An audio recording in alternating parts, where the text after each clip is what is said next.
तर येत्या 17 ऑक्टोबर रोजी मंत्री छगन भुजबळ यांच्या प्रमुख उपस्थितीमध्ये बीडमध्ये आता महाएल्गार सभेचं आयोजन करण्यात आलंय।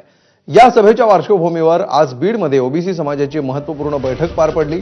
2 सप्टेंबरचा GR रद्द करण्याची मागणी आजच्या बैठकीसह महाएल्गार सभेतून केली जाणार आहे। मंत्री पंकजा मुंडे, आमदार धनंजय मुंडे यांच्यासह राज्यातील प्रमुख ओबीसी नेत्यांना महाएल्गार सभेचं निमंत्रण देण्यात आलं।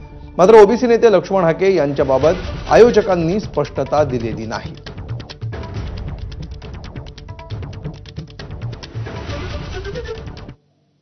ते त्यांच्या समाजाचे प्रश्न सोडत, तसे आमचे नेते भुजबळ साहेब यांनी भूमिका घेतलेली। मी ओबीसीचा नेता आहे, नंतर मंत्री आहे, त्यामुळे आज या ठिकाणी सभा उधळायची भाषा कुणी करू नये। प्रत्येकाच्या ह्याच्यामध्ये दम असतो। असे वैचारिक मतभेद लढा तुम्ही, विचाराने विचाराची लढाई लढा। सभा उधळणं, हे करणं ते करणं ह्या लांबच्या गोष्टी आहेत।